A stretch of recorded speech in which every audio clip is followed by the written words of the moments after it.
Causerie nocturne sur la musique du présent. Bonsoir à tous. Donc merci d'être venus pour la causerie numéro 3.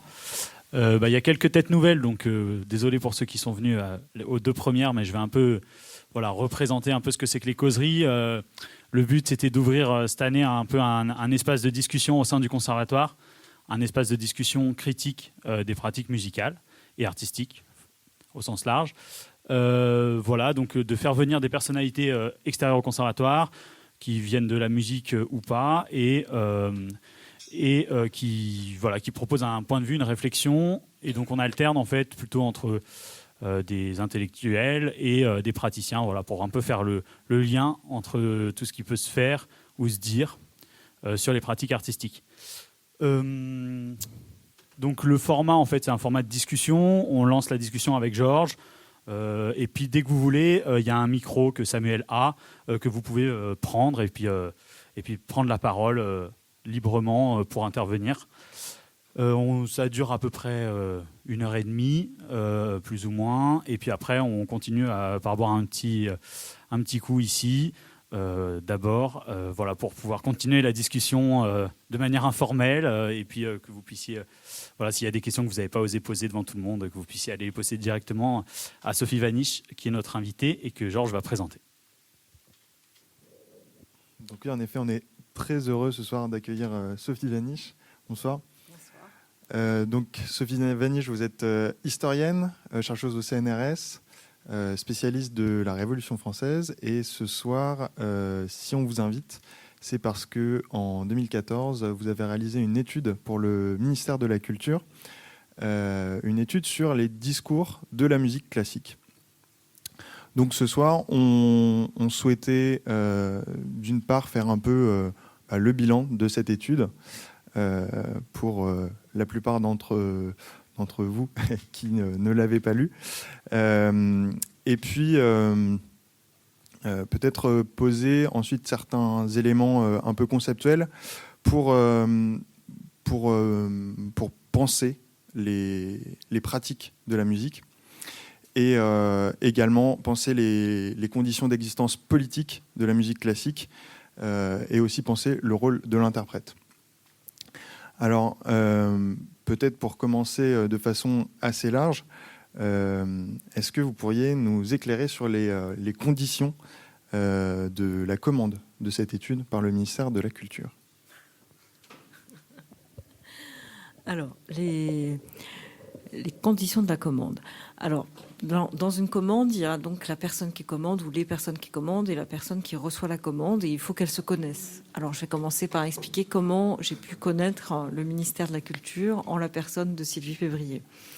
En fait, j'ai été sollicitée, je ne sais plus les années exactes, mais autour des années 2002, dans ces eaux-là, par un sociologue qui était attaché à la question de la voix et qui s'appelle Michel Poisat, et qui avait été sollicité par le Centre culturel de rencontre d'Ambronay, qui est spécialiste des musiques anciennes, donc musique baroque, pour préparer le premier colloque fondateur de ce centre culturel de rencontre qui a pour particularité, tous les centres culturels de rencontre ont pour particularité de devoir mettre en contact des chercheurs et des artistes et de faire en sorte que les chercheurs soient fécondés par les artistes et les artistes fécondés par les chercheurs.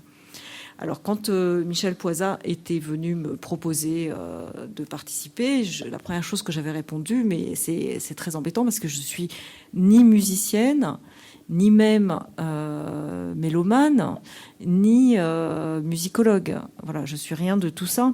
Et il m'avait répondu, mais peu importe, ce qui m'intéresse, c'est la réflexion que tu as eue sur la voix du peuple dans un petit livre que j'avais fait paraître qui s'appelle La liberté ou la mort.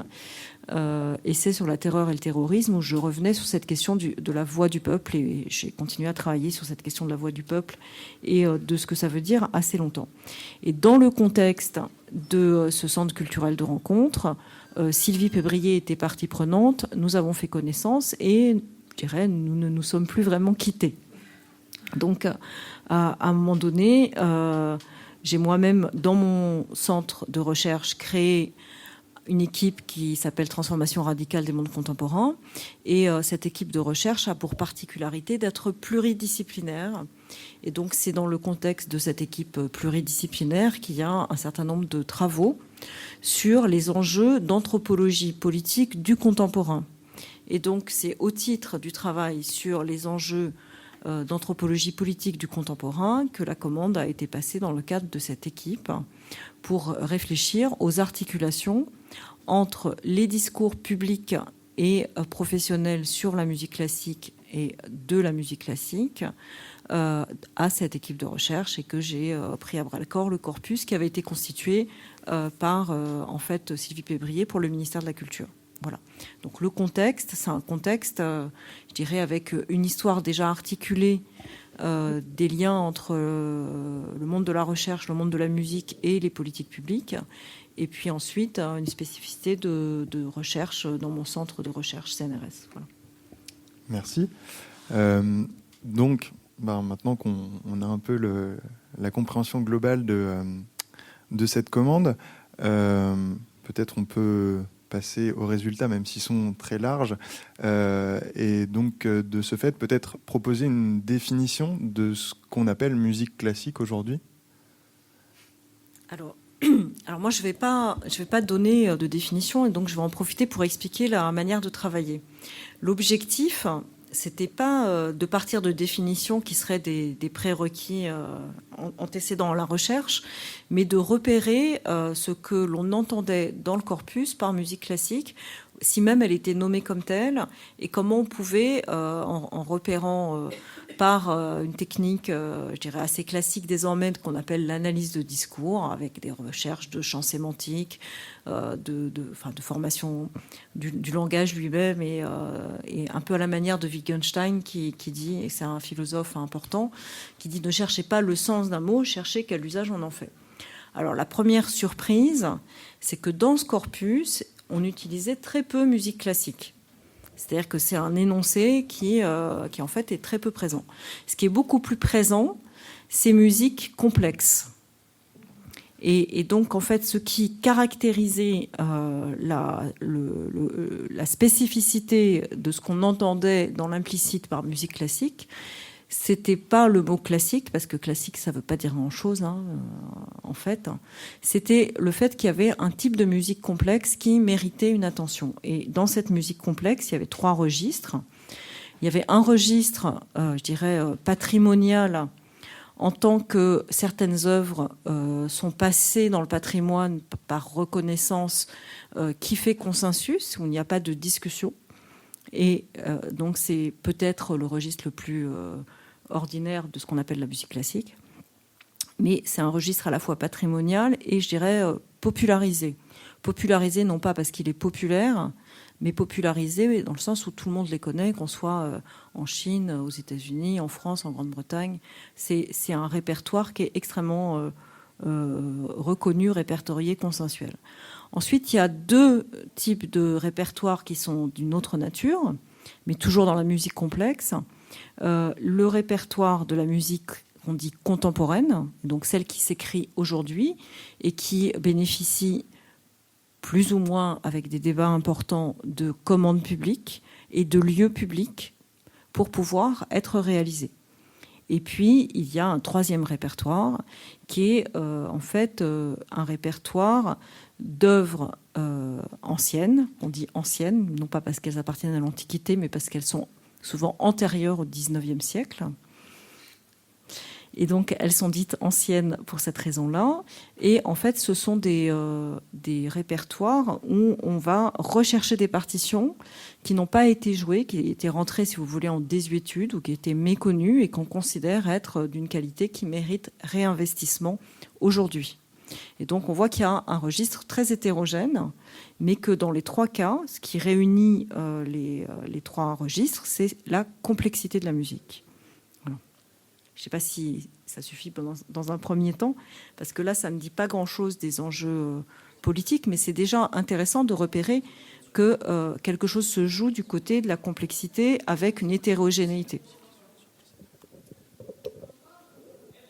Et donc, pour revenir aussi peut-être un peu sur le titre qu'on a donné à notre rencontre, est-ce qu'il n'y a pas des enjeux de sacralité ou une formation d'un objet un peu mythe dans le mot musique classique? Alors, juste, peut-être que vous me l'avez déjà dit, mais c'est quoi le titre de la soirée? Je le vois pas d'ici. Musique classique et démocratie, un mythe à entre parenthèses, construire, point d'interrogation. D'accord, non, je n'étais pas au courant. Je vous l'ai envoyé. Je ne l'ai pas lu. J'ai pas bien lu mes mails. Musique classique et démocratie. Un mythe à, entre parenthèses, reconstruire, point d'interrogation. À reconstruire, ok, d'accord. Alors, la question de la sacralité, c'est pas quelque chose qui est donné a priori dans le corpus lui-même. C'est-à-dire que le mot sacré n'y est pas d'une manière forte, pas du tout. Hein. C'est une proposition que j'ai faite en lisant les textes, de dire que la place occupée par cette musique dite complexe est une place d'objet sacré dans la société. Pourquoi j'appelle ça un objet sacré ? Parce que je me réfère en fait là pour le coup à des classiques de l'anthropologie, à savoir Marcel Mauss, qui distingue les objets qui font partie de l'échange qu'il appelle guimali, qui sont les choses qu'on échange avec âpreté parce que c'est des objets de commerce. Et puis les objets qui font partie de l'échange qu'il appelle kula, qui sont des échanges sacrés et festifs, et qui ne sont pas objets de commerce, mais objets de dépenses. Or, si on observe les discours tenus sur la musique classique par rapport aux autres musiques, on doit regarder les oppositions. Et l'opposition, c'est la musique commerciale. Donc, on aurait d'un côté, d'une manière claire, des musiques commerciales qui seraient donc du côté du guimali de Marcel Mauss, et puis du côté de la musique classique, une ambiguïté, parce que c'est faux de dire qu'il n'y a pas de commerce autour de la musique classique, mais c'est effacer des discours. De l'autre côté, l'affirmation qu'on ne doit pas compter la dépense quand il s'agit de maintenir le répertoire classique. Et donc, il y a quelque chose d'une dépense incommensurable à l'enjeu de maintenir cet objet en circulation, et que c'est même l'enjeu d'une circulation sans discontinuité qui est l'enjeu quand même des politiques publiques de la musique classique.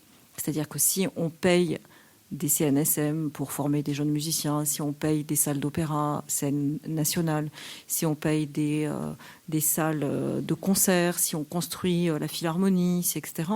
C'est au nom de l'affirmation que cette musique-là occupe une place fondamentale dans la construction de la société en tant qu'elle est une société qui s'humanise, qui souhaite être constamment humanisée par la musique.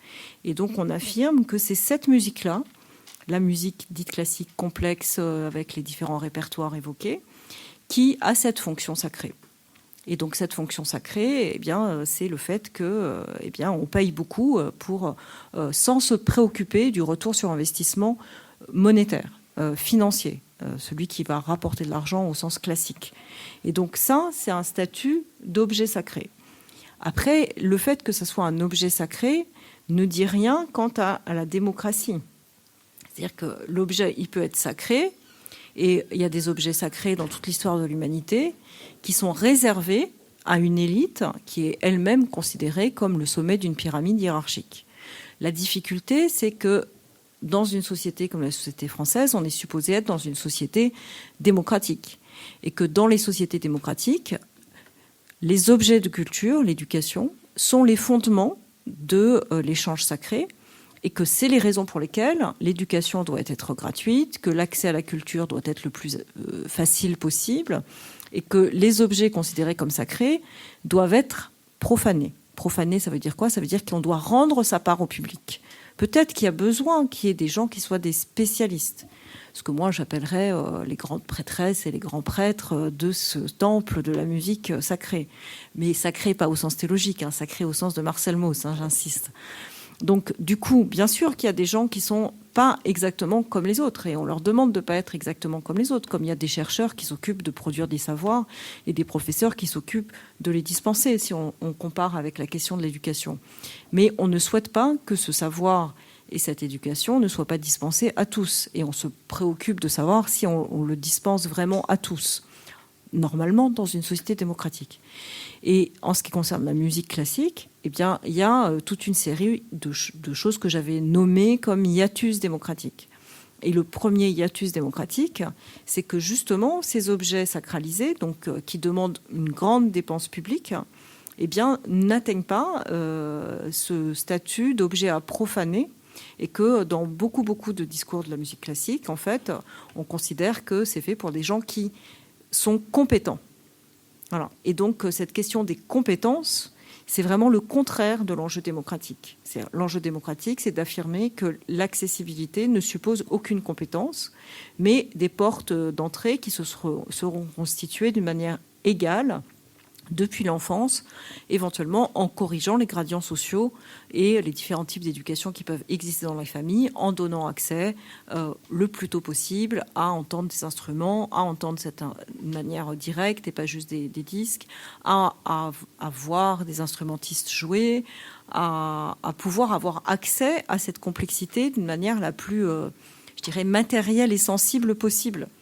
Et que donc l'enjeu de la démocratisation, il se joue tout au long de la vie et que aujourd'hui, eh bien, les lieux qui sont les lieux de la musique classique sont rarement dans une logique de démocratisation. Voilà. Donc, et de ce point de vue-là, il y a quelque chose qui est un premier hiatus démocratique important. Le deuxième hiatus démocratique, c'est que dans une démocratie, le fondement de l'égalité, c'est la réciprocité de la liberté.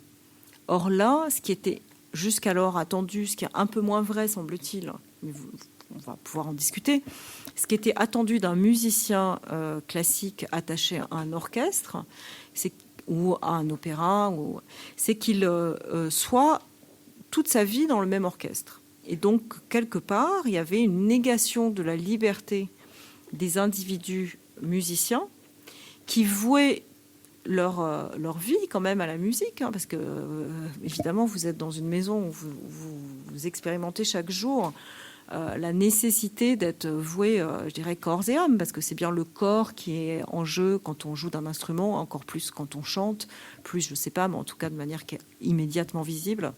Et donc il y a quelque chose d'une intensité réclamée qui a bien à voir avec cette question du sacré, du temple. Et en même temps, eh bien, en démocratie, ça suppose quand même de maintenir une liberté. Et cette liberté, elle est quand même ambiguë et pas considérée comme évidente. Et dans les discours des politiques publiques, il y avait quelque chose de tout à fait étonnant. C'était d'affirmer que c'était une manière de bien servir la musique classique que d'attacher les individus à un seul orchestre. Alors que ça paraîtrait complètement aberrant pour les professeurs, par exemple. Dire à un professeur, c'est nécessaire qu'il soit attaché à un seul établissement scolaire, même un professeur de musique, c'est quelque chose qui n'a pas de sens. Voilà. Donc la question de la non-circulation des personnes, c'est aussi une manière de figer les choses qui n'a pas à voir avec la démocratie, qui suppose au contraire eh bien, les rencontres inopinées, les croisements incertains, enfin beaucoup de choses qui doivent pouvoir produire une ardeur qui n'est pas liée à la fixation des personnes et des choses, mais qui est liée au contraire à la circulation. Oui. Excusez-moi, je n'ai pas très bien compris. D'où vous tenez que les musiciens devaient être attachés selon une constatation ? Non, c'est dans les comment formuler ça ? Dans les directives de constitution du métier. Écrit quelque part. Oui, bien sûr. Alors, c'est pas quelque chose qui est universel. C'est-à-dire que c'est quelque chose qui est en train de quand même de se déconstruire, même en France. Mais c'était beaucoup moins le cas, ou pas le cas du tout en Grande-Bretagne. C'est moins le cas dans d'autres lieux, etc. Voilà. Et si on compare, on y reviendra tout à l'heure, mais si on compare la situation en Grande-Bretagne et la situation en France, elle n'est pas du tout identique de ce point de vue-là. Et donc, pour moi, c'était les deux gros hiatus démocratiques. Qu'est-ce qu'il en était des individus qui se vouaient à la musique et donc qui étaient quand même au cœur du dispositif de cette sacralité, et qu'est-ce qu'il en était du public, qui est aussi la visée. Si on compare avec une toute autre époque, mais avec des enjeux qui sont analogues, la question d'un spectacle qui s'adresse à tous, c'est les spectacles de la Grèce ancienne, Athènes au 5e siècle. Athènes au 5e siècle, on est à la fois dans l'extrême qualité, puisque les tragédies et les comédies qui ont été jouées à ce moment-là, on les lit encore, et on les lit encore parce qu'elles sont effectivement extrêmement importantes dans les fondations de toute l'histoire du théâtre, en fait. Et en même temps, tout le monde venait, y compris ceux qui étaient exclus de la citoyenneté, c'est-à-dire les femmes, les esclaves, les métèques, venaient aussi au théâtre. Et donc aujourd'hui, on est très loin du but en ce qui concerne la musique classique. Pourtant, parce que pour faire un peu le lien avec les précédentes rencontres qu'on avait eues, on avait évoqué la question de la démocratisation culturelle venue de Malraux. On avait parlé aussi avec Nicolas Roméas un peu de la démocratie culturelle, donc qui, par rapport à la démocratisation, qui venait plutôt du haut, arroser un peu les... Il y a trouvé une formule, arroser les pauvres d'œuvres pour qu'ils poussent, c'est la formule de Georges, ou de la démocratie culturelle qui est plutôt quelque chose qui part du bas. Il y a une troisième notion qui est évoquée dans le document, qui est le droit culturel, et qui est évoqué dans un document d'orientation politique à destination des collectivités territoriales. Et je trouve qu'il y a une notion vraiment forte à travers ce droit culturel, puisque je lis juste un extrait. Le but, donc, c'est de donner aux populations les moyens de s'approprier leur histoire, soit pour la prolonger dans un régime de tradition, soit pour pouvoir s'en dégager. Il s'agit de promouvoir ce qu'on pourrait appeler une auto-institution de la culture, mais en lui donnant les moyens de cette auto-institution. Alors, comment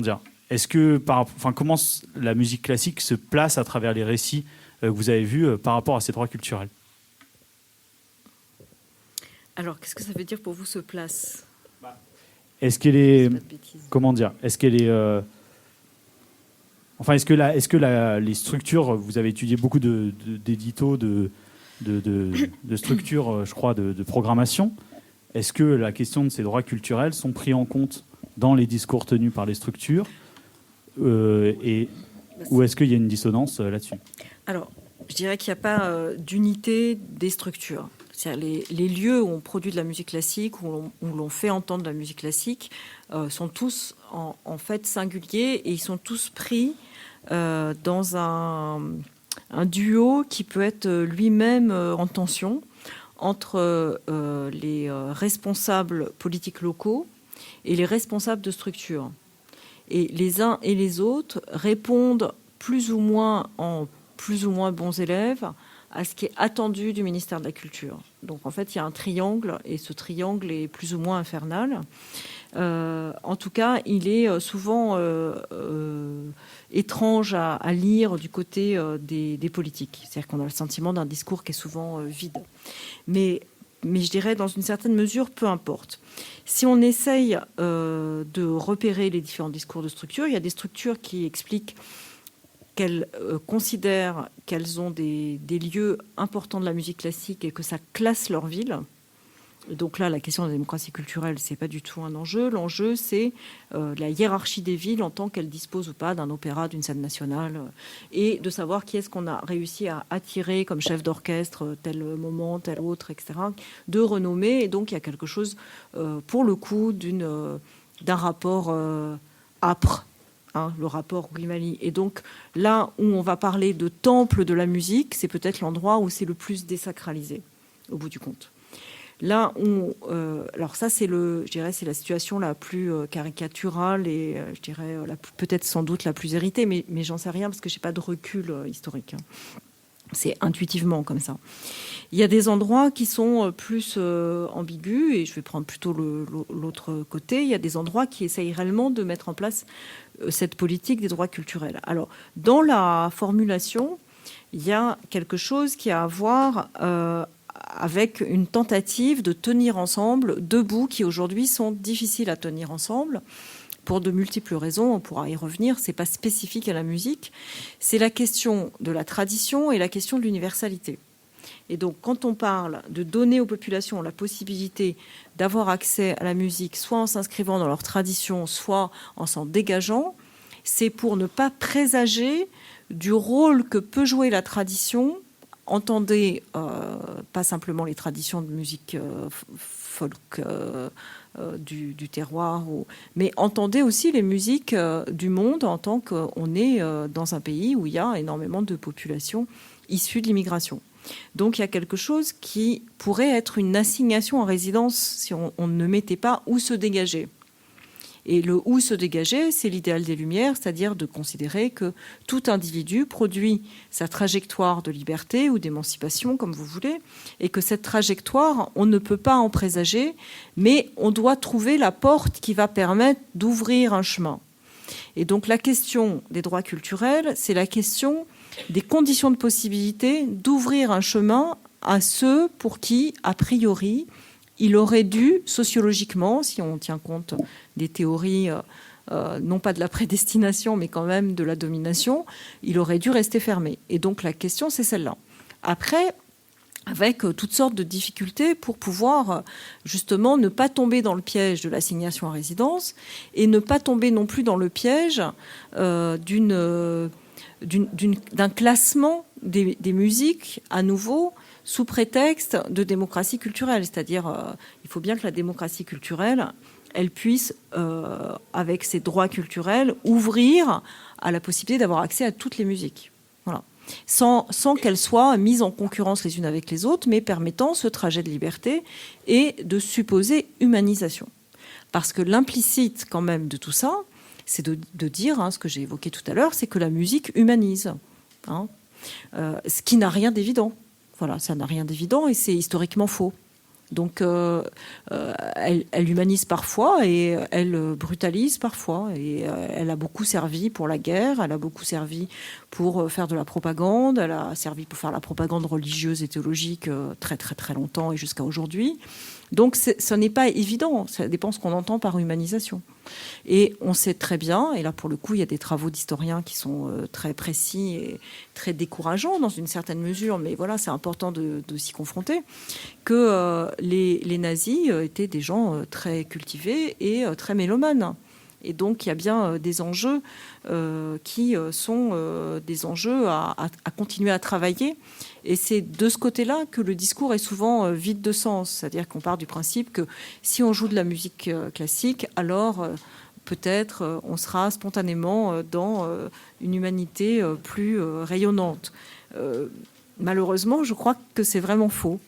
Et donc, je pense qu'il y a quelque chose qui a à voir. Enfin, là, pour le coup, il y a un très beau travail de Michel Poisat sur la jouissance de l'amateur d'opéra. La jouissance de l'amateur d'opéra, c'est une jouissance qui a des enjeux psychiques qui ont très peu à voir avec la question sociale. Donc, les dispositions individuelles pour pouvoir jouir de la musique n'ont que très peu à voir avec l'implication qu'on peut avoir dans le monde. Et donc, assigner cette fonction à la musique d'une manière aussi directe me paraît être simplement faux. Alors, pour autant, je ne crois pas qu'elle n'ait pas de fonction. Mais cette fonction suppose que ça soit articulé aussi à autre chose que de la musique ou autre chose que les arts en général. C'est-à-dire les arts n'ont pas de capacité spontanément à orienter les gens vers plus d'humanisation ou moins de cruauté, etc. Ça peut être tout à fait l'inverse. Donc il y a quelque chose qui s'articule à la place qu'on va donner à certains types de travail musical ou de travail artistique pour produire une plus grande capacité à être sensible. Ce qui n'est pas exactement la même chose que de considérer que si on aime la musique, c'est bon, on ne sera jamais cruel. Non, on peut aimer la musique et être cruel. Mais par contre, la sensibilité qu'on va conforter, qu'on va essayer d'installer, eh bien, elle peut effectivement produire un certain rapport au monde, une certaine faculté de juger. Et cette faculté de juger ne présage pas du jugement. Donc, ça donne les moyens aux individus et au groupe de pouvoir être sensible. Et quand même, être sensible, c'est toujours mieux que de ne pas l'être. Parce que ne pas être sensible, pour le coup, c'est ne plus avoir de faculté de juger. Et un grand philosophe que j'aime beaucoup, qui s'appelle Patrice Leraut, explique que dans les situations de grande brutalité, eh bien, les individus perdent leur faculté de juger en perdant leur sensibilité en tant qu'elle fait unité du sujet. Et là, ça permet d'éclairer pourquoi des nazis peuvent être des bons mélomanes par ailleurs. C'est que, en fait, quand on est exposé à une très grande violence, soit pour l'agir soi-même, soit pour la voir agie par d'autres, eh bien, on en souffre. Cette violence produit de la souffrance chez l'être humain. Et pour se protéger de cette souffrance, il produit du clivage. Patrice Leraut explique qu'on peut être outre-douleur. Et si on est outre-douleur, alors on va produire les conditions de possibilité de ne plus ressentir cette douleur. Et une des manières de ne plus le ressentir, c'est de cliver les mondes, de les couper les uns des autres. Et donc on peut avoir une sensibilité qui est maintenue intacte pour jouir de l'opéra et de la musique classique, et n'avoir plus aucune sensibilité face à ce qui se passe dans des camps, à ce qui se passe sous nos yeux de différentes manières, etc. Ça s'appelle être clivé. Plus les sociétés sont violentes, plus la tendance de chacun est d'être plus ou moins clivé. Mais c'est très difficile de ne pas l'être du tout. Voilà. Et donc il y a quelque chose, d'une part, qui est antidémocratique a priori, sadienne, cruelle, qui se développe dans les sociétés qui sont violentes. Or, nos sociétés sont violentes. Alors, du coup, il y a quelque chose qui se joue de la possibilité de réunir les morceaux des différentes parties clivées qui nous constituent. Et de ce point de vue-là, eh bien, ça suppose de traverser différents types de répertoires et différents types de lieux. Et je pense que cette question des droits culturels, en posant la question des traditions et de l'émancipation, pose le problème. Voilà, ça pose le problème de savoir qu'est-ce qu'on traverse, comment on le traverse, et comment à un moment donné on utilise sa faculté de juger pour tenter même de ne pas s'abîmer trop. Je ne sais pas si vous avez vu le film de Godard qui s'appelle Alphaville, mais dans Alphaville, qui est donc en fait un film de science-fiction dans un lieu où justement les émotions sont éradiquées, et il y a, bon, je vous raconte pas toute l'histoire, mais il y a un énoncé que j'aime beaucoup, qui est « il faut sauver ceux qui pleurent ». C'est-à-dire que quand il y a d'autres personnages qui arrivent pour effectivement sauver des gens, ils ne peuvent pas sauver tout le monde, et donc on leur dit « sauvez ceux qui pleurent ». Voilà. Et c'est quelque chose, je crois, d'extrêmement important, et de ce point de vue-là, la musique peut être une entrée, mais pas toute seule. Si elle n'est pas connectée à une analyse de ce qui fait qu'on peut pleurer à l'opéra, mais être absolument insensible à toutes sortes de choses terribles dans la société, alors la démocratisation ne viendra pas par la musique. Voilà. Il y a une question ? Prends le micro comme ça, parce qu'on enregistre.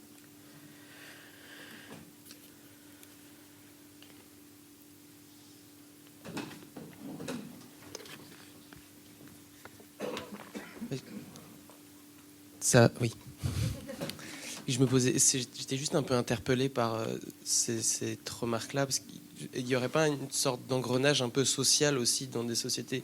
C'est un petit peu compliqué de prendre l'exemple des nazis, mais il y a aussi une chose qui fait que la faculté clivante d'une musique compliquée ou classique fait aussi que des gens dans des hautes sphères vont se dire il faut que j'aime l'opéra parce que ça me fait appartenir à une société un petit peu développée et pas dégénérée comme peuvent l'être dans des histoires de racisme, d'antisémitisme. Et est-ce qu'il n'y a pas presque autant de personnes qui vont se dire aimant l'opéra, parce que cet exemple marche bien, parce que dans une société, ça fait bien juste d'être érudit et de se dire que vu que cet art est destiné à des personnes érudites, on va se ranger dans cette classe-là en allant à l'opéra, ce qui est aussi aujourd'hui un souci.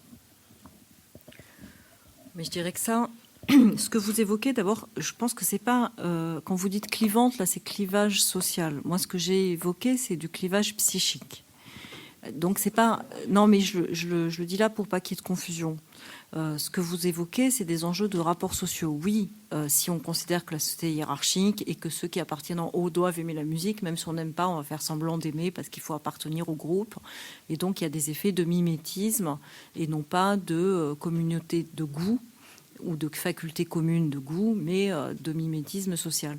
Mais je dirais que oui, c'est vrai, c'est le fonctionnement des sociétés qui se représentent dans des formes hiérarchiques avec des effets de captation hiérarchique. Les magnifiques peintures à Pompéi n'étaient faites que pour les classes sociales élevées et avaient toute une série de cryptages pour empêcher même les peintres qui peignaient les fresques de savoir ce qu'ils peignaient.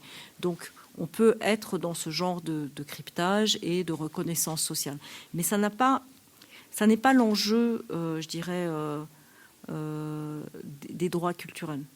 Je pense que l'enjeu des droits culturels, il est plutôt du côté de trajectoires qui sont réellement subjectivantes. Il ne s'agit pas de fabriquer plus de monde qui souhaite être adéquat à la hiérarchie du haut.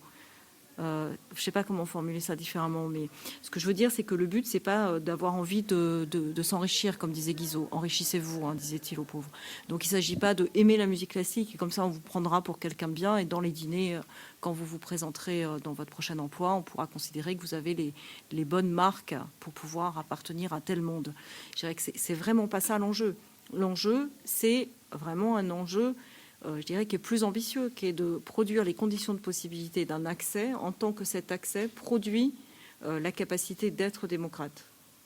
Et alors évidemment, c'est à la fois très idéaliste et en même temps, ça pose des questions sur qu'est-ce que c'est qu'une trajectoire subjectivante, quel que soit le lieu par lequel on est entré dans la musique.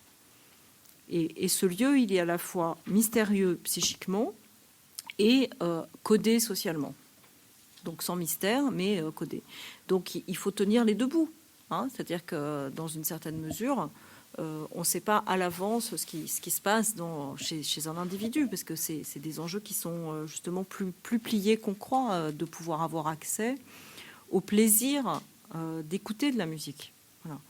Pour ceux qui en font, ça paraît inimaginable qu'il y ait des gens qui n'aiment pas ça. Mais il y a des gens qui n'aiment pas ça, qui très vite n'entendent que du bruit.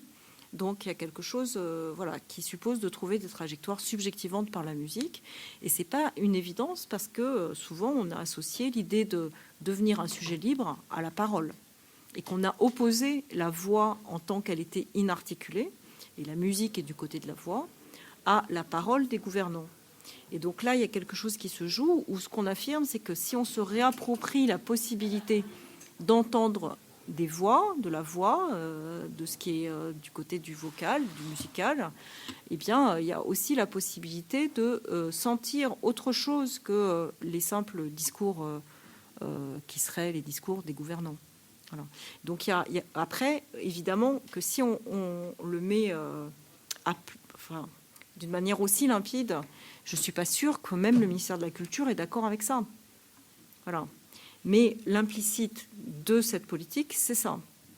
Voilà, avec les plis du discours hérités de ce qu'a été la démocratie dans les rares moments démocratiques de l'histoire. Parce que ce qu'il faut bien entendre, puisque l'enjeu, c'est bien, je retrouve démocratie, un mythe. C'est pas juste que la démocratie est un mythe, c'est que simplement elle est rare dans l'histoire et qu'elle est souvent elle est mortelle, elle est discontinue. Hein. Et en même temps, elle insiste, c'est-à-dire qu'il y a toujours une renaissance démocratique dans ce qu'on connaît de l'histoire au moins du 5e siècle avant Jésus-Christ jusqu'à aujourd'hui.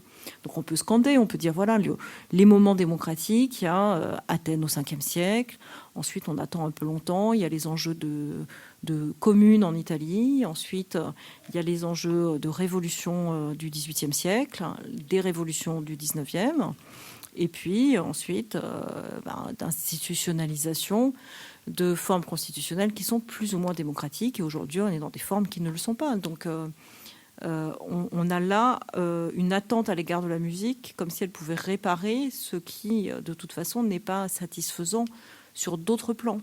Mais en tout cas, elle peut faire en sorte, si on est capable de tenir ensemble les enjeux discursifs et les enjeux vocaux, c'est-à-dire pas la musique toute seule, je crois qu'elle peut permettre effectivement d'être un lieu de vigilance pour l'individu en tant qu'il ne se laisse pas transformer en un être claquemuré, sans émotion et sans jugement. Voilà. Alors, j'ai deux questions qui me brûlent les lèvres. Elles font partir un peu dans deux sens différents, donc vous pourrez peut-être choisir. Moi, j'avais une question, vu qu'on parle en fait, de ce qui a inscrit la musique classique dans la démocratie, c'est ses conditions d'existence. Il y a un philosophe qui a parlé de cette idée de partage du sensible, donc Jacques Rancière. Je pense que vous connaissez, donc peut-être vous pouvez nous redire un peu pour tout le monde ce que c'est. Et est-ce que pour vous, ce serait un concept qui serait un point de départ de penser cette histoire du sensible, de la musique et dans son lien avec son articulation démocratique? Et une autre chose, parce que vous avez parlé de l'importance des trajectoires subjectives. Et est-ce que du coup, dans cette idée de l'importance des trajectoires subjectives, le musicien classique présenté dans les textes que vous avez étudiés, est-ce que du coup, il est le symbole de cette trajectoire subjective? Ça fait deux ou trois questions. On va noter. Attends. Le musicien...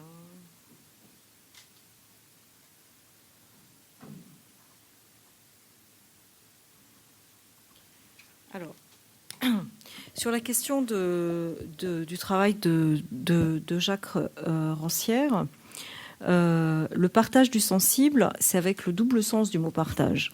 Il y a ce qu'on peut partager et ce qui partage, c'est-à-dire ce qui départage, si vous voulez, des communautés qui n'ont justement pas le même rapport sensible aux choses. Et donc, c'est des lignes de partage, comme on parle du partage des eaux. Et de ce point de vue-là...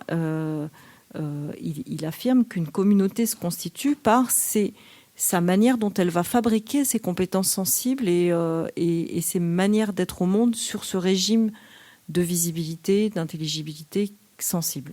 Voilà. Donc ça, c'est un point pour dire que le propre du régime démocratique, c'est de faire en sorte que qu'il y ait une très grande porosité entre les individus, entre les groupes, et donc que ce partage du sensible produise une communauté qui soit vaste, voilà, et qui soit dans l'égalité. Voilà. Alors ça, c'est une première chose.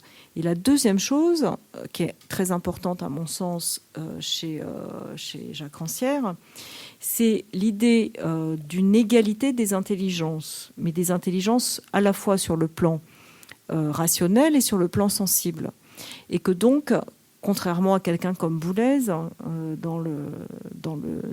mais je trouve intéressant ce que dit Boulez, parce que c'est une autre position, mais c'est une position radicale aussi. Les deux sont des positions radicales, mais qui partent pas du même endroit et qui n'ont pas la même manière de regarder la préoccupation de vouloir cette démocratisation, qui n'est pas la même chose que la démocratie culturelle. Donc, ce que dit Rancière, c'est que si tout le monde est doté de la même intelligence, finalement, il y aura un moment de rencontre sans qu'il y ait besoin de compétences préalables. Mais ça ne veut pas dire que tout le monde est doué de la même nature humaine, et c'est pas l'idée d'une naturalité humaine qui supposerait qu'on a tous la même intelligence. C'est un principe qui se vérifie. Et il donne des exemples où ça se vérifie, que ce soit pour Jacques Otto et son affaire d'éducation et de mode de transmission, ou que ce soit quand il évoque un peintre peintre en bâtiment qui est en train de refaire un appartement, et puis il entend un piano qui joue et il s'arrête parce qu'il est happé par la beauté de ce qu'il entend. Donc c'est un principe qui se vérifie pour Jacques Rancière. Et ce principe qui se vérifie suppose que le premier acte qu'on aurait à faire, si on veut démocratiser, c'est d'exposer les gens à la musique, quelle qu'elle soit, de les exposer comme on expose des plantes au soleil. Et que si on expose les plantes au soleil, elles font ce qu'elles ont à faire pour grandir comme plantes, la photosynthèse. Donc, si on expose les gens à la musique, eh bien, ils entendent de la musique et ils y sont sensibles. Et ils vont pouvoir, en fonction de cette exposition, comme quand on est exposé à des goûts variés, on se met à avoir des goûts variés. Si on est exposé à aucun goût varié, eh bien, on a du mal à goûter des choses nouvelles au fur et à mesure de sa vie. Donc il y a quelque chose qui a à voir avec à quoi on expose les gens et comment on les met en contact avec. Et de ce point de vue-là, il y avait 2 lieux très intéressants, Lille, l'Opéra de Lille, et Angers Nantes Opéra, qui ont vraiment une politique pour tenter d'exposer le plus possible des gens à ce qui n'était pas prévisible et à faire en sorte que l'entrée dans la musique se fasse par non pas le désir d'obtenir les bonnes médailles, mais l'attrait pour une question. Et dans ce que moi j'avais eu à étudier, ils avaient fait toute une programmation sur le fantastique. Et donc il y avait quelque chose où on pourrait dire oui, mais c'est un peu démagogique, c'est comme Harry Potter et Hunger Games ou je sais pas. Mais pourquoi pas ? C'est-à-dire après tout, Harry Potter, des milliards d'individus l'ont lu et ça continue. Donc pourquoi pas en faire un point d'appui pour ouvrir vers d'autres choses, puisque ça a été un point d'appui pour ouvrir énormément de monde à la lecture. Donc pourquoi pas ? Et donc là, c'est là où on voit qu'il y a une conception de la culture classante et classée, et que si on dépasse cette conception-là, alors il y a la possibilité de proposer toutes sortes d'ouvertures qui permettront de cheminer. Après, à chacun de cheminer. À chacun de choisir sa tradition, de rester dans la tradition, de se dégager, de revenir. Enfin voilà. Après, les boucles du temps et les boucles de la liberté sont heureusement infinies. Donc il y a quelque chose qui peut se passer. Et en ce qui concernait Angers Nantes Opéra, ce qui était intéressant, c'était le fait de vouloir faire circuler les œuvres sur le territoire et de créer ce qu'on pourrait appeler une attente. Et donc, de faire en sorte qu'il y ait du désir qui s'installe, je dirais, d'une manière tout à fait classique, et que le profanare il soit justement dans la construction de cette attente plutôt que dans la construction du désir d'appartenir à une élite. Voilà. Donc là, il y a des choses qui peuvent effectivement se constituer. Et après, c'est à observer au cas par cas et de savoir qu'est-ce qu'on met en œuvre et quel type de choix on fait pour obtenir quand même quelque chose qui est très difficile à installer en France, qui existe ailleurs, mais comment installer un rapport festif à la musique classique.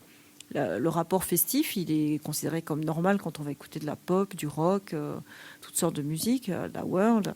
Mais quand il s'agit de la musique classique, le rapport festif, il n'est pas si évident que cela à installer. Ce qui n'est pas le cas dans des tas d'endroits en Grande-Bretagne, je le répète, ou même dans des endroits aux États-Unis.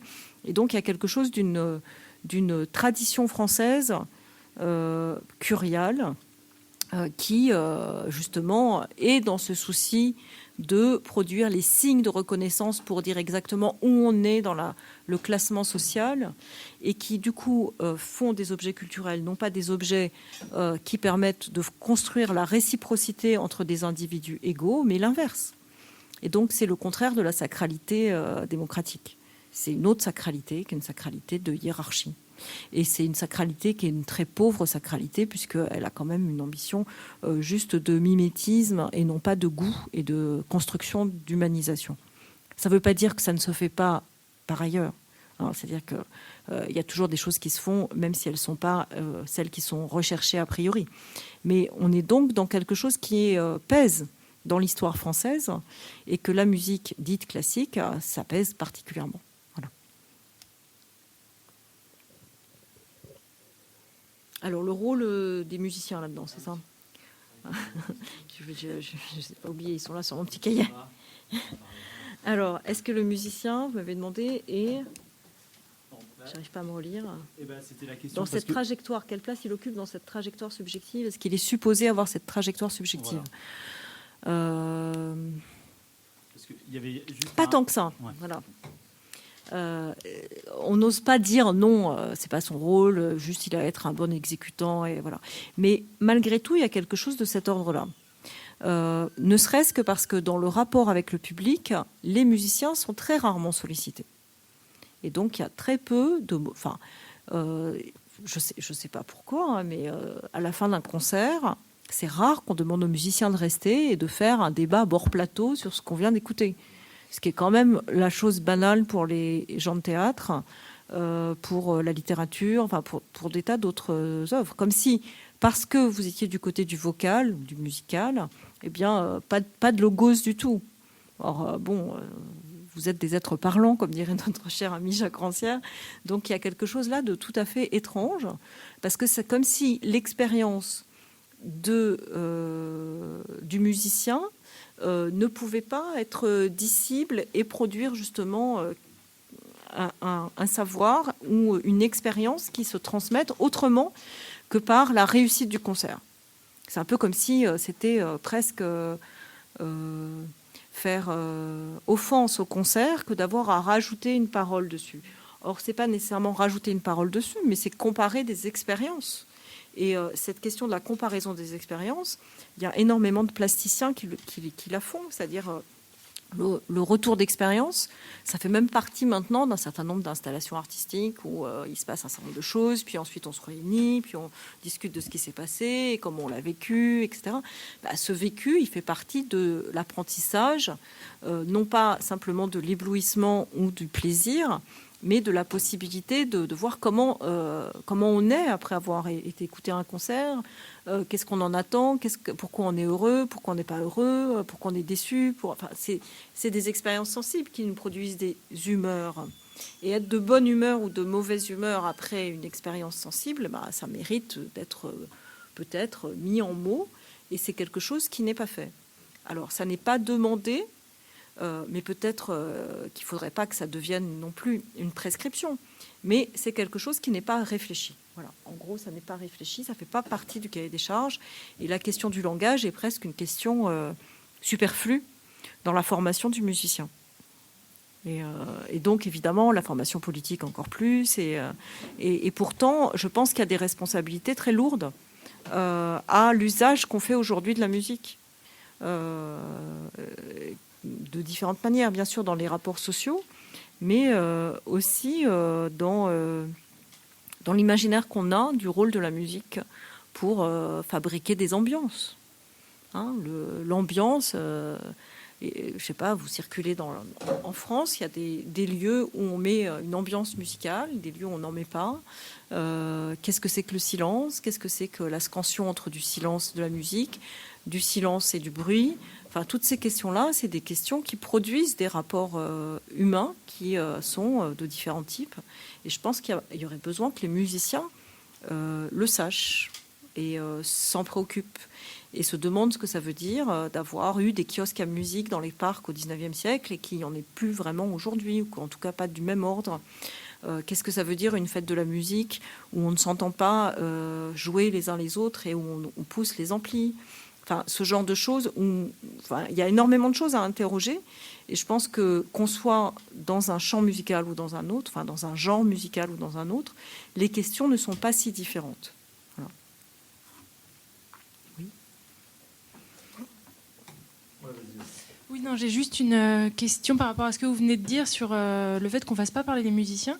Est-ce que vous croyez que justement, c'est pas justement lié à ce que vous disiez tout à l'heure sur le fait que comme la musique complexe est un objet sacré, dans les études, notamment dans cette maison, etc., on pousse énormément l'instrumentiste et donc finalement, il n'a plus le temps pour se former...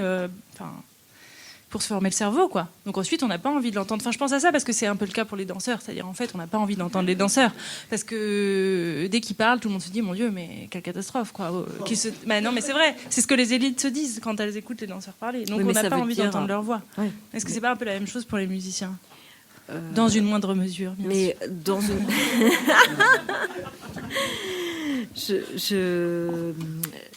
Je pense que c'est parce qu'on les a convaincus qu'ils étaient à un endroit et pas à un autre. C'est-à-dire que là, pour le coup, il y a vraiment une éducation qui conduit les danseurs à croire qu'ils ne savent que danser et les musiciens à croire qu'ils ne savent que bien jouer.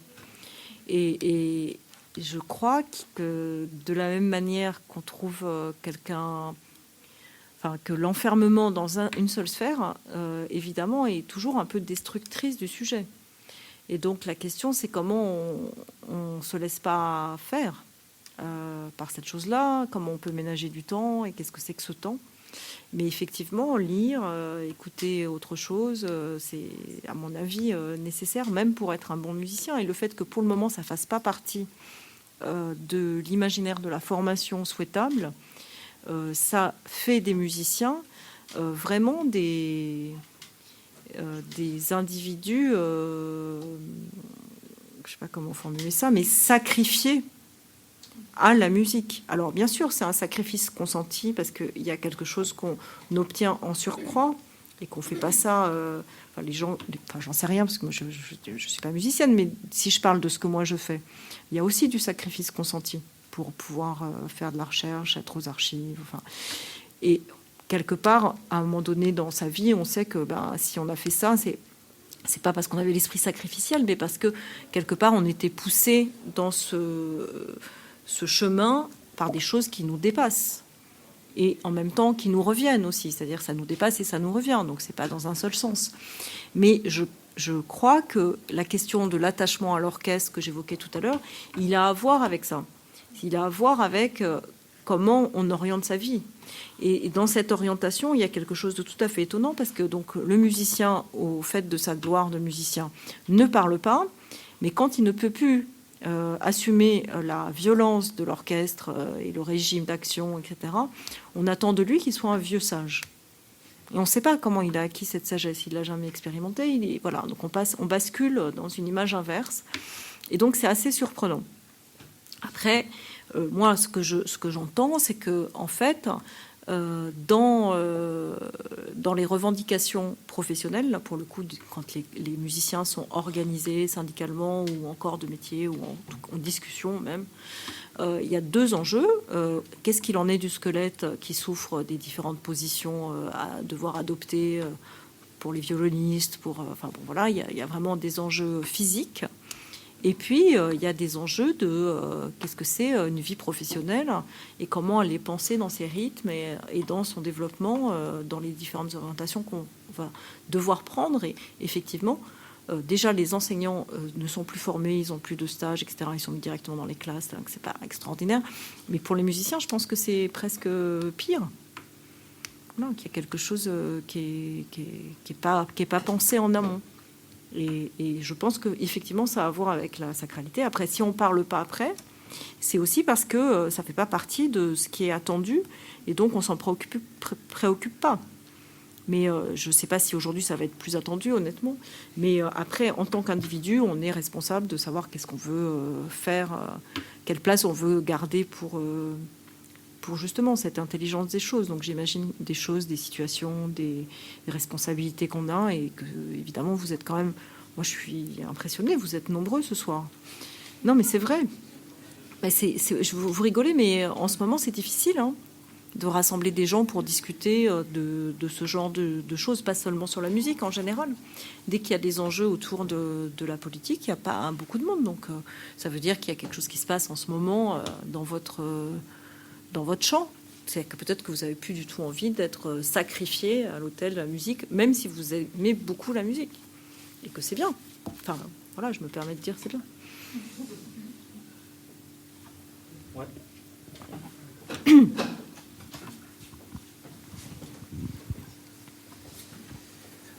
Oui, moi j'ai une petite question. Enfin, peut-être elle a plusieurs versants, mais elle va dans le même sens. C'est-à-dire que on parle du discours qu'on attendrait d'un musicien, d'un artiste en général, mais dans le cas spécifique de la musique, déjà il y a un élément, peut-être que tous les musiciens qui sont ici savent que quand on fait un peu d'analyse ou qu'on étudie un instrument, on nous parle toujours, on a aussi beaucoup d'éléments de langage pour parler de la musique. On dit un langage musical, un discours musical, il faut articuler, on parle d'articulation en musique. Donc déjà, en fait, quelque part, je pense que plus ou moins consciemment, pour un musicien, il y a aussi la sensation qu'à force de travailler, ce qu'il fait parle un peu de lui-même.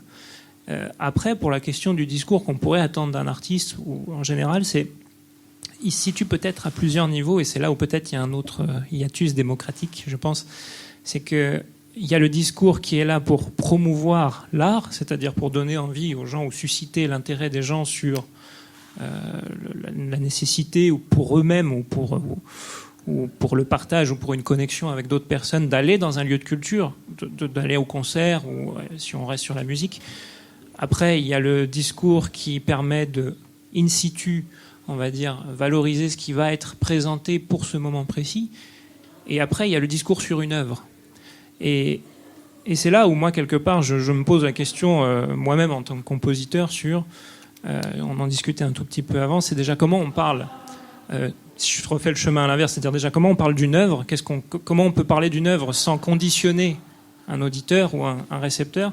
Deuxièmement, comment on peut parler d'un événement musical sans tomber, on va dire, dans une promotion qui devient, on va dire, marketing, puisque ce moment-là, c'est justement le moment qu'on utilise pour la médiation, ce qu'on appelle aujourd'hui la médiation. Je me permets de poser la question aussi, la médiation, est-ce que c'est pas devenu en fait un outil marketing plus qu'un outil de compréhension ou de partage ou de communication? Et troisièmement, quand on revient au tout premier, c'est une institution culturelle. Si on prend juste le cas de la Philharmonie de Paris aujourd'hui, est-ce que les événements qu'elle produit sont pas en fait des fois des faire-valoir pour, à défaut, faire venir du public sur un concert en ayant mis une expo consacrée à quelqu'un qui est beaucoup plus répandu dans l'imaginaire populaire ou etc. Et c'est pas une critique négative. C'est juste à ce moment-là, le hiatus démocratique, il se faufile un peu partout. Parce que est-ce que l'intérêt, au final, dans tout ce processus de communication et de discours sur une œuvre d'art ou sur un moment d'art, c'est quoi? C'est de remplir une salle, c'est de justifier... En fait, plus simplement, est-ce que c'est de justifier une offre ou de susciter une demande, en fait? Non, mais je pense que c'est un peu ce que je disais sur les plus ou moins bons élèves dans les présentations de programmation, etc. Donc il y a toujours la dimension justification de l'offre qui a été décidée et les programmateurs, ils vendent après ce qu'ils ont décidé. Mais ils le vendent de différentes manières. Donc si on reprend l'opposition entre Lille et Bordeaux, par exemple, voilà. À Bordeaux, la proposition, c'est d'être dans une sorte de temple pour gens bien. Bon, très bien. Et en même temps, ça remplit les conditions. Donc, il y a du répertoire contemporain, de la musique ancienne avec quelque chose que vous n'avez jamais entendu. Enfin bon, il y a tout ce qu'il faut. Il y a tout ce qu'il faut. Et du coup, oui, après, il y a un dosage, puisque ce qui est attendu, c'est quand même de la démocratisation. Il y a l'affirmation que c'est ouvert à tout le monde, et il y a des propositions de prix moins chers, tel jour. Enfin bon, bref, on essaye de remplir toute la checklist de ce qui est attendu pour obtenir à la fois la subvention, la légitimité de cette subvention, la légitimité de l'investissement local, enfin toutes les légitimités possibles. Donc il y a un langage qui est extrêmement codé. Si on prend du côté de Lille, il y a effectivement une offre qui peut-être est quand même un peu différente, mais il y a surtout une manière de la proposer qui est très différente. Voilà. Mais je dirais que c'est pas tellement ça quand je parlais de la discussion bord plateau. La discussion bord plateau, c'est l'endroit où ça fait jonction entre la pratique artistique et les mondes sociaux et politiques. Nos mondes, en tant qu'ils ne sont pas sectorisés. C'est-à-dire que moi, je peux parler d'histoire aux historiens. C'est pas la même chose si je parle d'histoire aux historiens et si je parle d'histoire à des élèves de primaire ou à des élèves de secondaire ou dans l'espace public. C'est pas la même chose. Et si les musiciens, ils savent... parler peut-être entre eux de certaines choses qui, moi, m'échapperaient. La question, c'est pourquoi on ne pense pas qu'ils puissent parler de leur expérience de musicien et de leur désir de musicien aux gens qui sont venus les écouter. Ne serait-ce que pour vérifier quelque chose de ce qu'ils ont voulu faire et de ce qui était audible, ne serait-ce que pour que ça fasse retour d'expérience pour eux-mêmes. Et je pense que ça permet de questionner pourquoi on choisit telle œuvre ou telle œuvre, comment on la joue, pourquoi on l'a choisie. Après tout, on peut choisir Carmen parce que tout le monde a déjà entendu certains airs et que ça va permettre à tout le monde d'avoir envie de venir, ou parce que c'est un opéra très joyeux sur un certain plan, ou parce que, il y a plein de raisons de choisir une programmation. Et le fait de pouvoir dire pourquoi, qu'est-ce que ça vous fait, ou pourquoi vous êtes attaché à cette œuvre, ou qu'est-ce que vous en attendez quand vous la présentez au public. Là, pour le coup, c'est très réfléchi du côté de Nantes Angers Opéra. Ça ne veut pas dire que ça marche. Peut-être que ce qu'ils ont comme intention ne produit pas du tout effet. Mais c'est intéressant de voir comment la connaissance d'une œuvre ou d'une partition peut produire des intentions sur avoir envie de dire quelque chose sur l'humain, sur la cruauté, sur la capacité à savoir qu'on est fragile. Voilà, qu'est-ce qu'on va dire ? Et de quelle manière, en fait, ça a partie liée avec la place qu'on occupe dans la société. Et donc, en tant que musicien, vous occupez une place dans la société, et cette place ne peut pas être celle d'automates qui maintiennent le flux continu d'un répertoire reconnu comme étant celui qui est sacralisé dans notre société. Ça ne peut pas suffire. Ce n'est pas une place satisfaisante humainement. D'ailleurs, les Vestales, elles n'ont pas continué.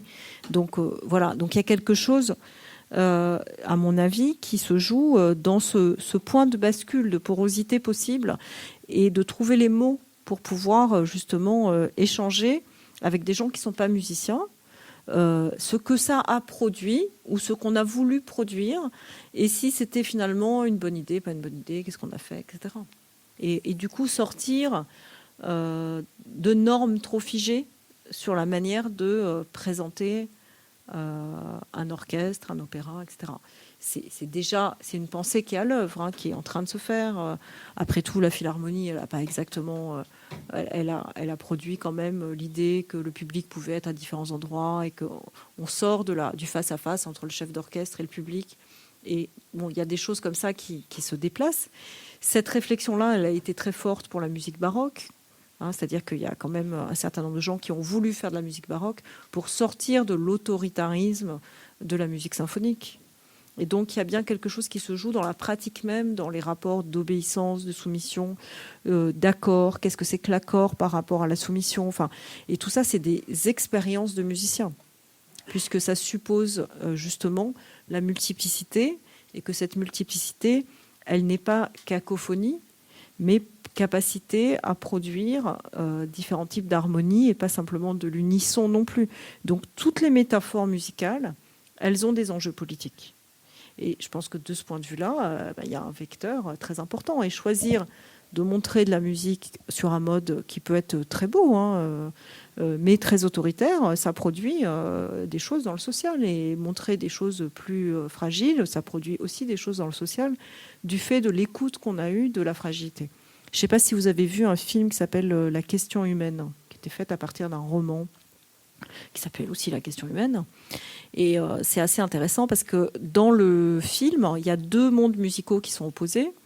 Le monde des rêves partis et le monde de la musique de chambre, mais en plus jouée dans une grange après avoir fait un chemin dans la campagne. Enfin bon, sachant que la musique jouée dans la grange, etc., est le moment de reconquête d'une sensibilité perdue dans le contexte du management contemporain. Donc ce film montre comment le management contemporain est tellement violent à l'égard des cadres que leur seule manière de décompresser, c'est de participer à ces rêves partis, avec une musique assez violente, avec les stupéfiants qui vont avec toutes sortes de choses, jusqu'à ce que dans l'histoire du sujet principal du film, il y ait un savoir historique qui vienne faire effraction, et où là, il ne supporte plus le rôle qu'on lui fait endosser en tant que cadre.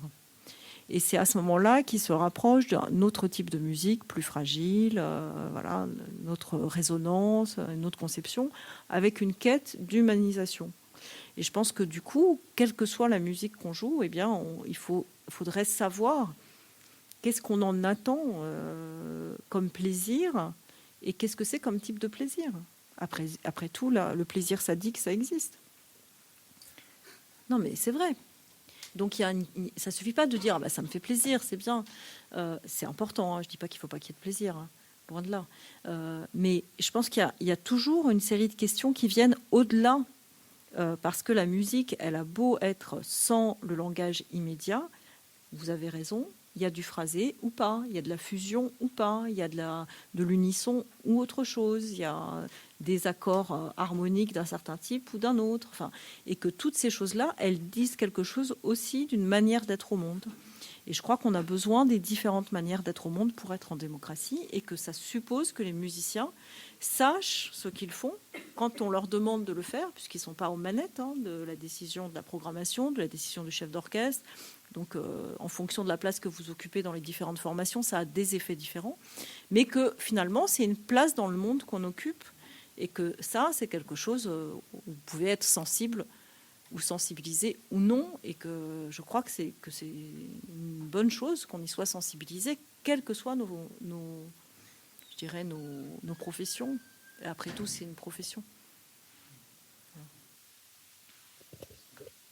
Moi, je voulais revenir sur quelque chose. Vous avez parlé de la norme, et du coup, moi, ça me fait vraiment penser à la question d'institution, et peut-être que je m'adresse à vous aussi en tant que militante, parce que je sais que vous vous êtes présenté, enfin, je sais pas si c'est, je sais pas, parce que c'est Wikipédia, alors j'ai toujours des pincettes avec ça, mais à des élections sous ce qui s'appellera un parti pirate.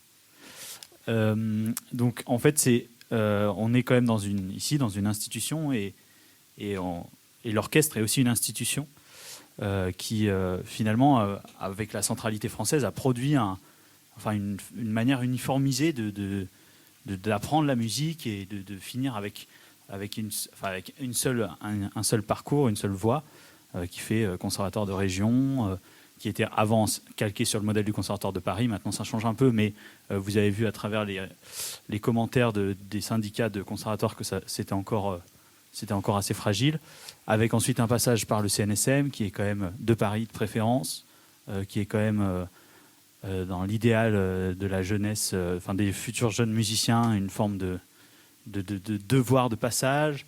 Et puis après, voilà. Et du coup, vu que la causerie, c'est un peu un espace on essaie d'aménager un autre discours, enfin de pouvoir porter d'autres discours, la question se pose quand même de nous, qu'est-ce qu'on peut faire avec cette question d'institution ? Parce qu'on est quand même en plein dedans, on est au cœur géographique ici. Il y a des gens qui vont devoir gagner leur vie, qui vont sûrement essayer de rentrer en orchestre. Est-ce qu'il faut essayer de délaisser cette institution, d'en créer une autre ? Est-ce qu'il faut trouver d'autres modes d'organisation sociale, etc. Et est-ce qu'il y a la question de la subversion aussi, qui est par rapport à l'institution ? Voilà. Comment est-ce que nous, on peut finalement dialoguer ou s'opposer à cette institution pour pouvoir produire d'autres conditions d'existence de la musique classique ? Alors, il n'y a pas de vie sociale sans institution. En tout cas, en anthropologie, la langue est une institution. Enfin, donc, on entre dans la vie par des institutions, c'est-à-dire qu'on habite des lieux qui ont été façonnés par les générations précédentes et qu'on va façonner à notre tour. Et donc, c'est là où ça se joue. C'est-à-dire que les institutions n'existent pas parce qu'elles ont des murs, elles existent par les personnes qui les peuplent. Et que à l'intérieur des gens qui peuplent une institution, je dis peuple et pas population, qui peuplent une institution, qui la font vivre comme telle, eh bien, il faut savoir quelle place on occupe.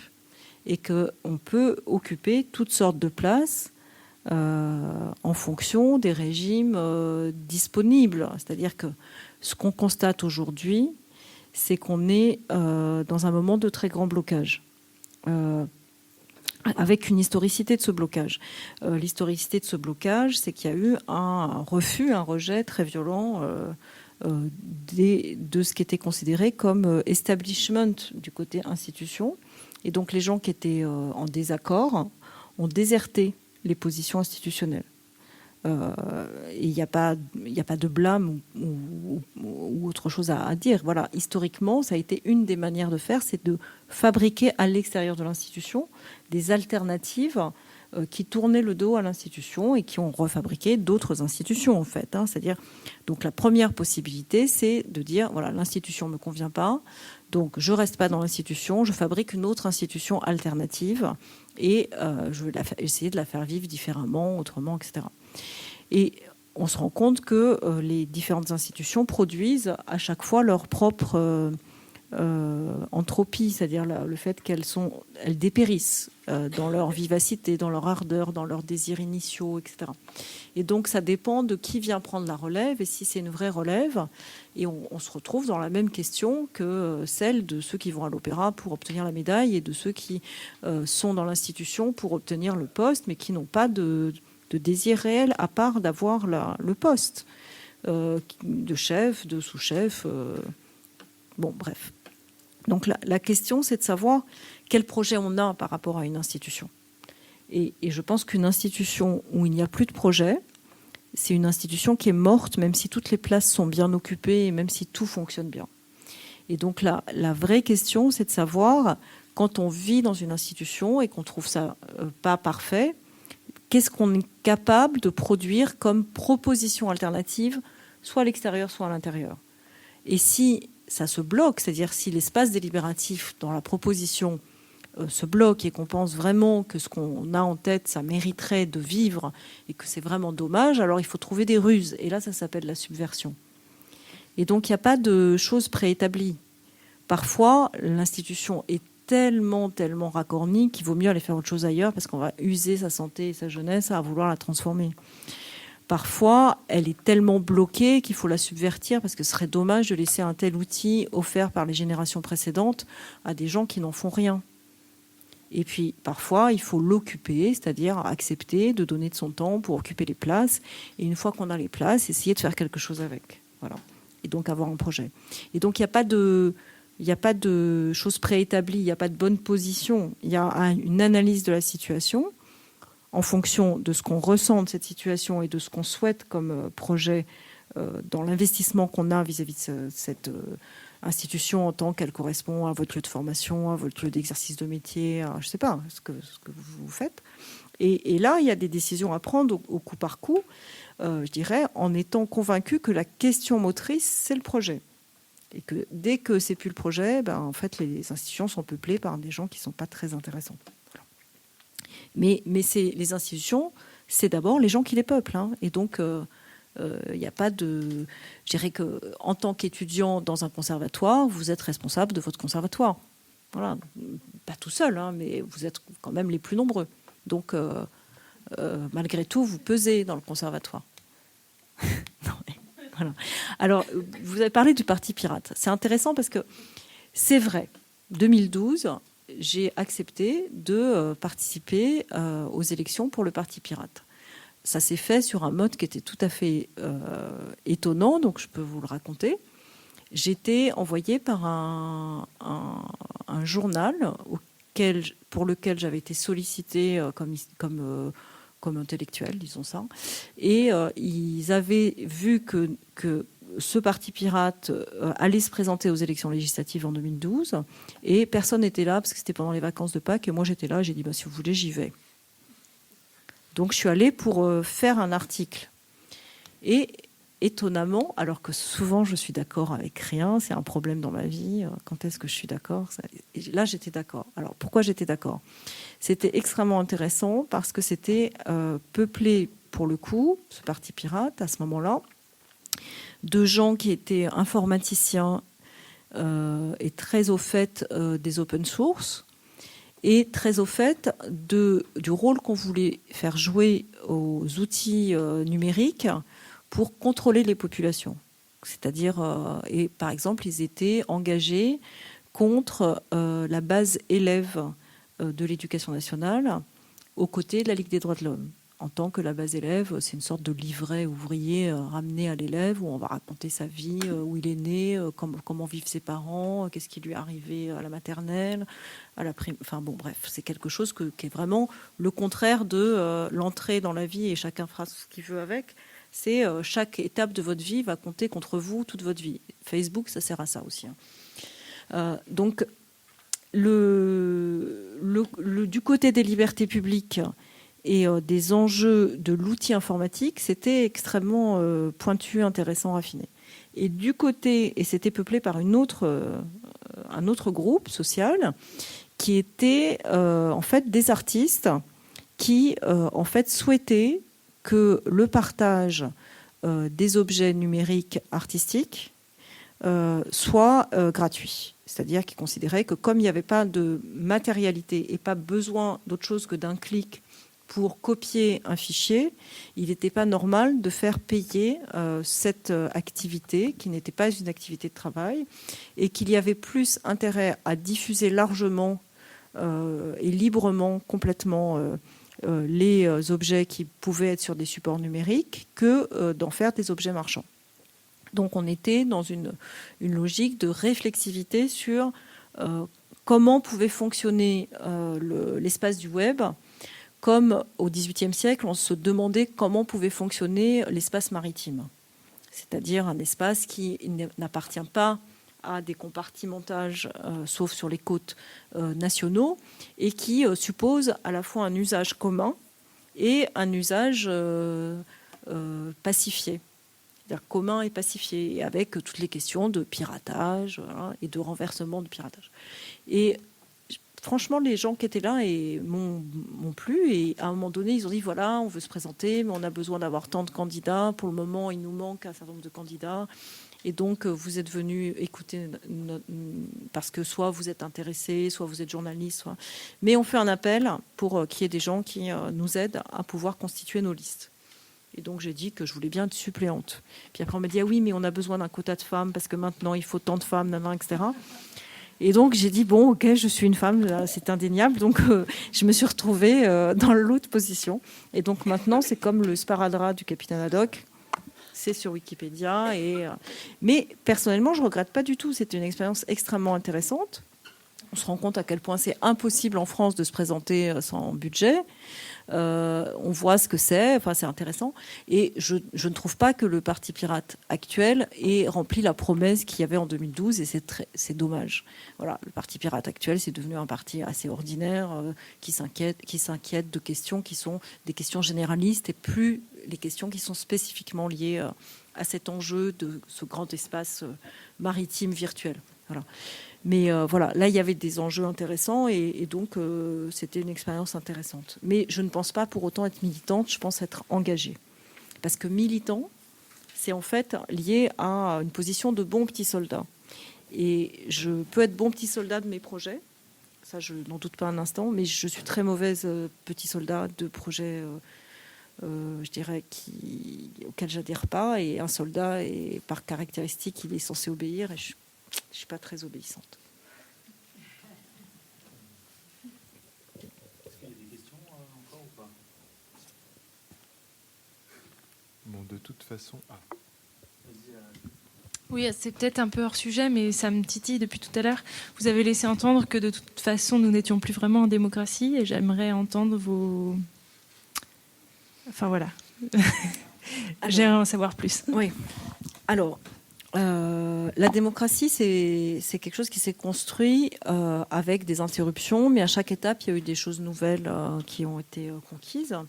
La première chose vraiment importante, c'est ce qu'on a appelé l'isonomie. L'isonomie, c'est le fait qu'il y ait un droit égal pour chacun à participer, à prendre part au pouvoir.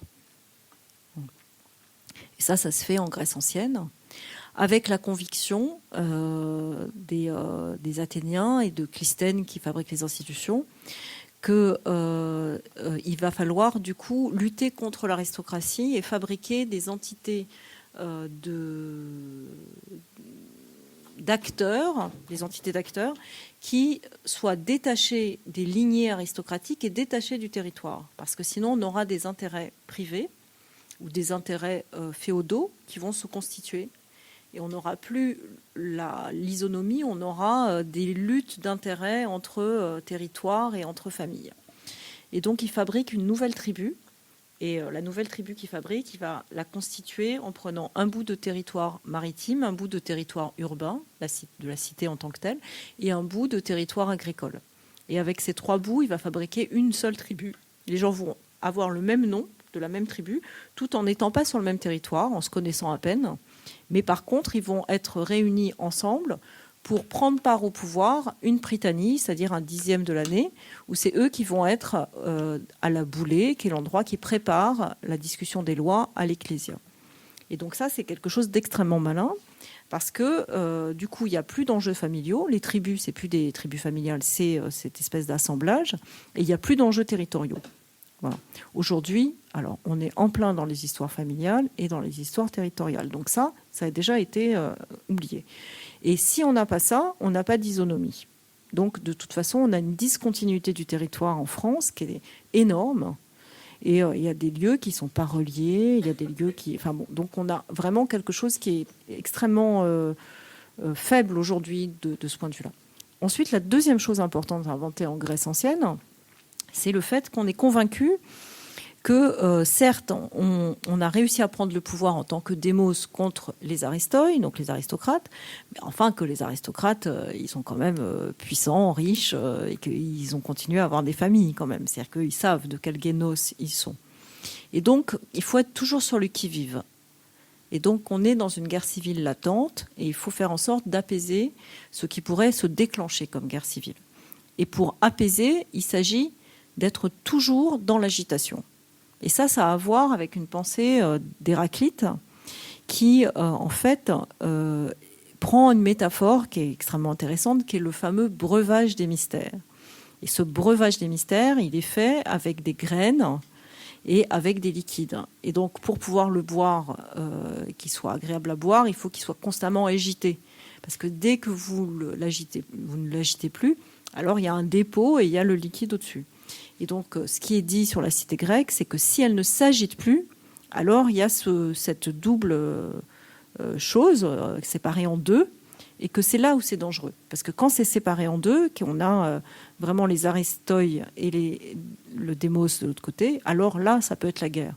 Mais que si ça s'agite tout le temps, et qu'il y a tout le temps du conflit, qu'on essaye de réguler, alors il y a quelque chose qui permet effectivement à la démocratie de s'élaborer, de se débattre, de discuter à l'Ecclésia, de faire des propositions de loi, etc. Donc ça, c'est une première chose. Aujourd'hui, le conflit n'est pas du tout quelque chose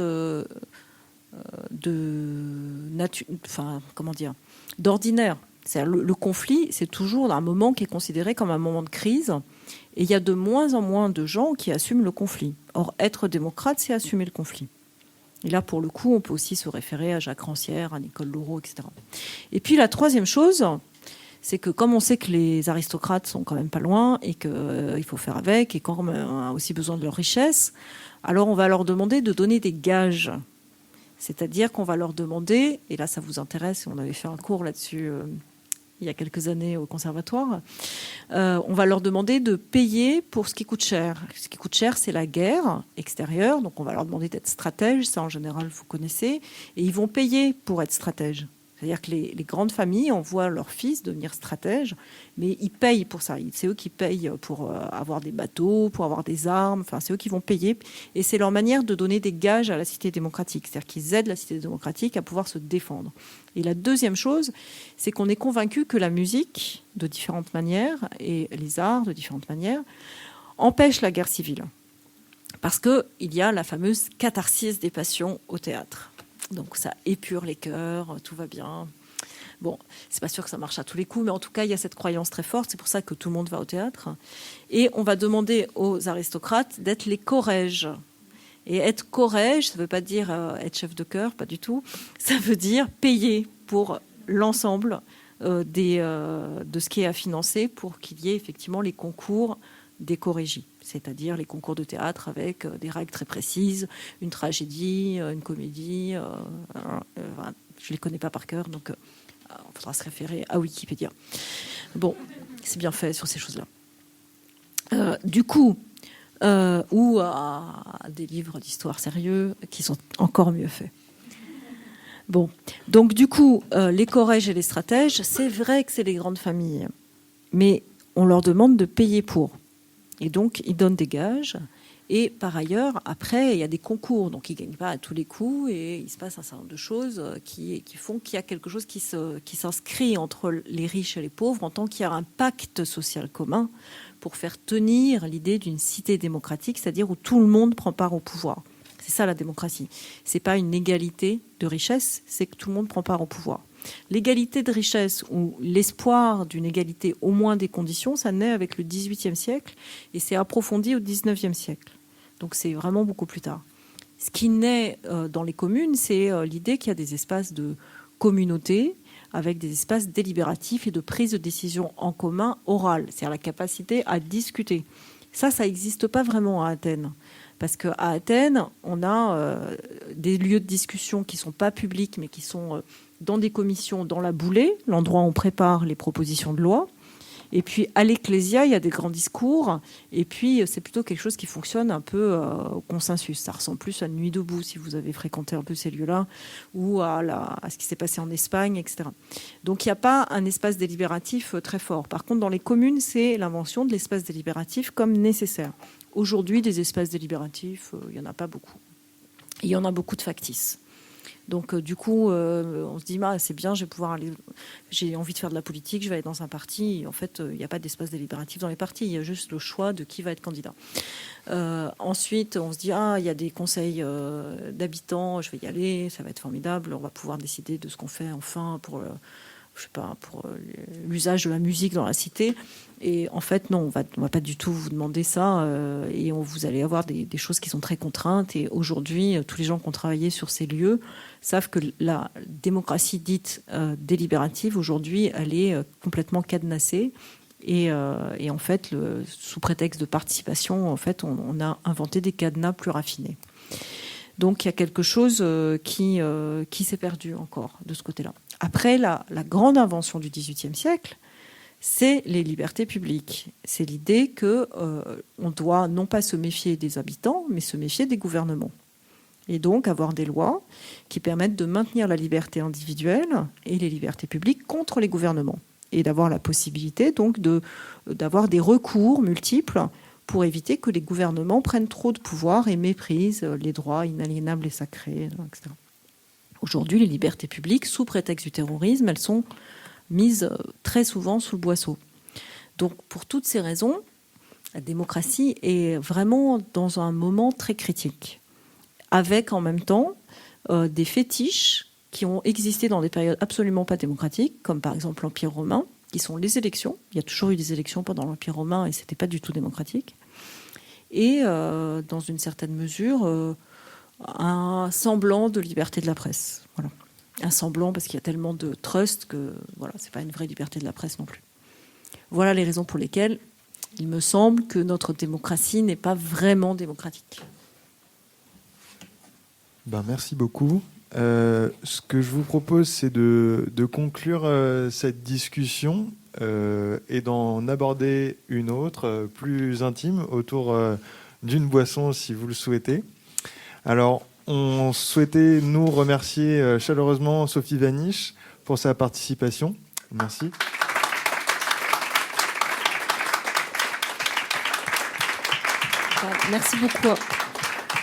Merci beaucoup à vous. Et voilà, j'espère qu'on va continuer à discuter de musique et de démocratie. On tenait aussi donc à remercier bien sûr l'administration, le BDE et également Samuel qui nous aide à la sonorisation. Et qui nous fait des super teasers. Et donc la prochaine causerie, elle est déjà prévue. On a la date, ce sera le jeudi 5 avril. On invite le compositeur Pierre Jodlowski qui va nous parler des enjeux dramaturgiques et politiques dans sa musique. Voilà, ce sera normalement peut-être à un horaire un peu plus tardif que d'habitude. Ce sera 20h, 21h30. Voilà, merci à tous. Merci.